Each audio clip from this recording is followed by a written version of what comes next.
So-called coincidences are links in the chain of inevitability. Siafang. Translation edited by Chinyu. Was it a mere coincidence that the Titanic struck an iceberg? Let's examine 3 precursors related to the Titanic's collision with the iceberg. 1. In 1898, British writer Morgan Robertson published a novel titled Futility. The story describes a luxurious ocean liner named the Titan, which is said to be unsinkable, on its maiden voyage from Britain to America.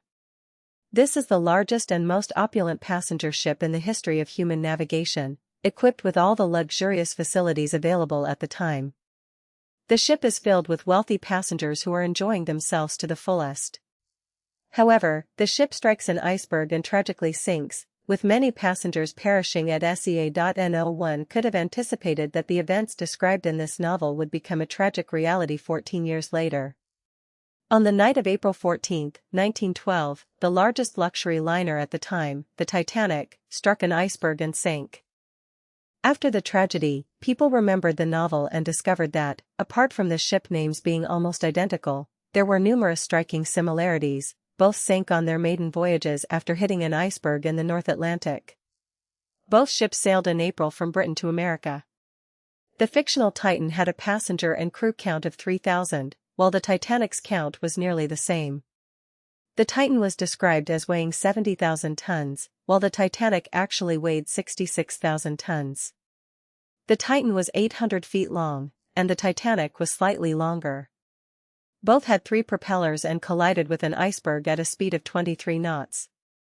Another similarity was that the heavy casualties in both disasters were due to the insufficient number of lifeboats on board. Comparisons of the New York Times report on the Titanic's sinking revealed that the details and processes were eerily similar to those in Robertson's novel. It could be said that the novel's story was a prelude to the Titanic's sinking 14 years later. It is said that Morgan Robertson, the author of the novel, committed suicide with a gun in Atlantic City, New Jersey, shortly after the Titanic sank, and no one knows the reason for his suicide. 2. British businessman John Warner urgently needed to travel to America on business, and on March 23, 1912, he purchased a highly sought-after ticket for the Titanic. However, in the 10 days leading up to the departure, he dreamed twice of the ship sinking, throwing many adults and children into the water. Troubled by these dreams, he decided to return his ticket. Another person, Charles Morgan, a pastor from Winnipeg, Canada, dreamed of a massive ship striking an iceberg on a dark sea with people screaming and crying on the deck. 3. Between 1900 and 1923, a stone sarcophagus was discovered in an ancient Egyptian tomb, predating the discovery of Tutankhamun's tomb. The sarcophagus bore an inscription: "Anyone who encounters this sarcophagus will suffer misfortune or be swallowed by the sea." Indeed, almost all who were involved with the sarcophagus met untimely and mysterious deaths.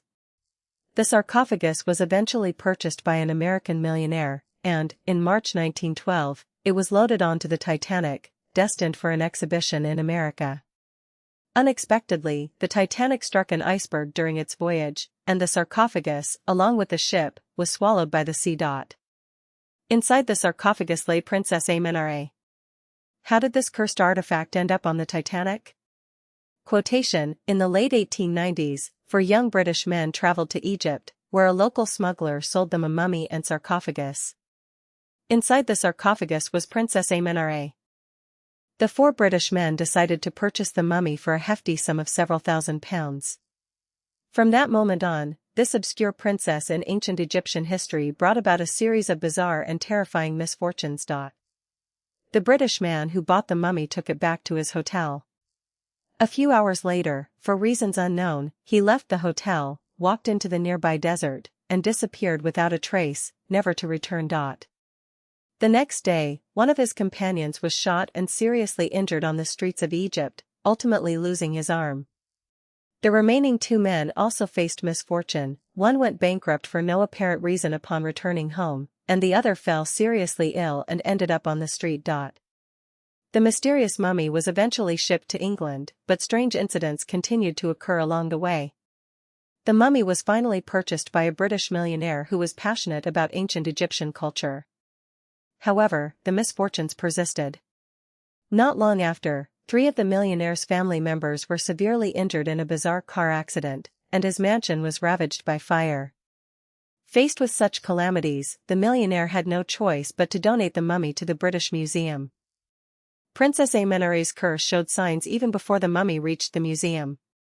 While transporting the mummy, the cargo truck inexplicably lost control in the parking lot, reversing and injuring a bystander. Then, 2 workers carrying the princess's sarcophagus into the museum dropped it on the stairs, injuring one worker's foot, while the other worker died suddenly 2 days later for no apparent reason. But the real trouble was only beginning. Amenare's sarcophagus was displayed in the British Museum's Egyptian exhibit. During its display, night guards reported hearing knocking and crying sounds near the sarcophagus, and even other artifacts in the exhibit made strange noises.